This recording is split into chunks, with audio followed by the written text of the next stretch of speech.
So I've spent most of the weekend resting, like my action tip for the resistance was yesterday. And here's my action tip for today.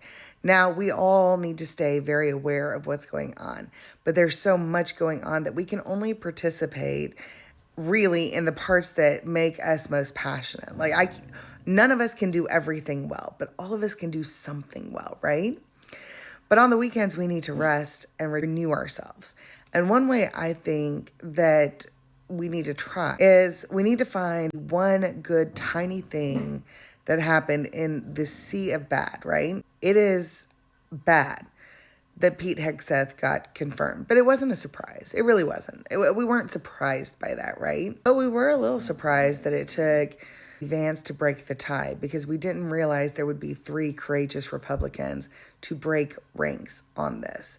And that is what we have this week to look at and say, okay, we have a glimmer of hope in this very, very dark time in America. The only other tip I have right now is it's time to start planting your gardens. Where I live, it's very rural. We have tons of Walmarts, right? I mean, they're not near my home, but they're closer than Targets and things like that. So when I found out that Walmart had put a whole bunch of money towards Trump's election, I decided, okay, I'll drive 3 times as far and start going to Target. Well, except Target's taking this opportunity to roll back all their DEI programs. And again, white women, DEI affects you too. Like if you're not a straight white dude, you are a DEI hire, period. So as a result, I'm like, well, shit, where am I supposed to? Now, Costco is still keeping its DEI. They're still doing a lot of great initiatives that we should absolutely support Costco if we can. But the nearest Costco is 2.5 hours from me. So I always do a little gardening every year. I'm going to be more intentional about it this year. So even if all you do is grow like your 4 favorite vegetables, so you don't have to buy your 4 favorite vegetables at the store, do that. If you can, plant your favorite fruit tree. Well, you usually need 2 unless they're self-pollinating.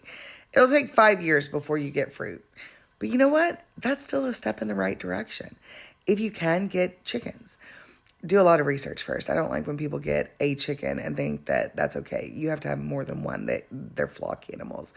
I have 6, and they provide plenty of eggs for my mother and myself and a couple of friends. So you don't have to have a huge flock. So just see what little tiny things you can do like that. You may still have to shop at Walmart and Target. I know I'm not going to be able to grow everything I need. But if you could grow your 4 favorite vegetables and plant your favorite fruit, that's a step in the right direction.